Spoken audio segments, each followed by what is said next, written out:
Welcome back. Disturbing new data shows that 64 law enforcement officers were killed by firearms last year. That is a 21% increase over the average for 2010 to 2020. For more insight on this shocking report, joining us live now is Fraternal Order of Police National Vice President Joe Gamaldi. Joe, thanks so much for joining us. Thank you. I typically work out of our Los Angeles bureau, and I was keeping tabs on some stories out there. Riverside County, the sheriff's department there, they just had an officer killed this week, a deputy killed this week, and a couple weeks ago they had another deputy killed. Two officers there killed, both shot and killed in a span of 2 weeks. What is going on right now? You know, it's absolutely horrible. Unfortunately, the war on cops in 2022 just continued to march on. We had 331 police officers shot. That's a 13% increase since 2019.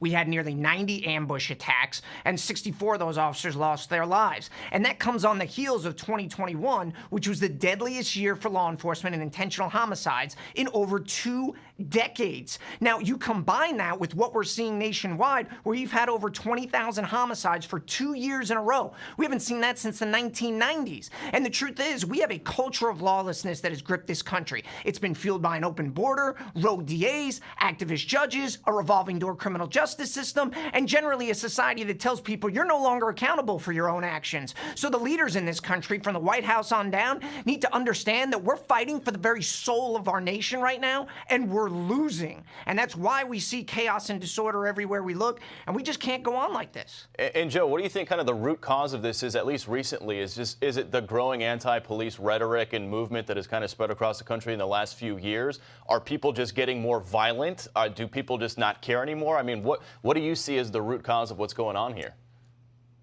I think it's a combination of everything. You know, we in law enforcement have been treated like crap for the better part of a decade. We've been demonized, we've been denigrated, and people just have less and less respect for law enforcement. But they also know that they're not going to be held accountable for their actions. I mean, we have people shooting individuals. They're getting out on a pinky promise bond to just show up to court, and then they're not getting any jail time whatsoever. They're getting deferred adjudication to get right back out. So when you create a society where you've eroded the rule of law, you're not giving people any consequences for what they're doing. What do you expect is going to happen? That's why we're seeing homicide rates through the roof, and that's why you're seeing law enforcement get shot in record numbers. And one more minute here, Joe. Last question for you.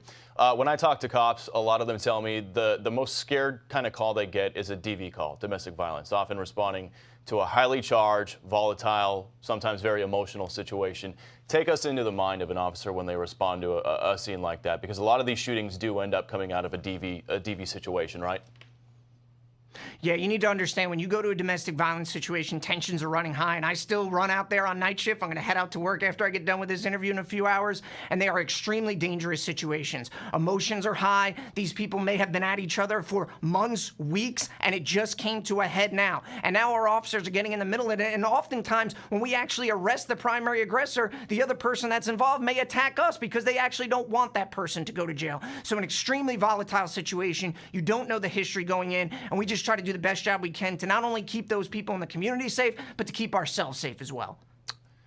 A very difficult and unfortunately sometimes deadly job for our officers out there working the streets these days. Joe, thank you so much for joining us this afternoon. Really appreciate it. Thank you, Bill.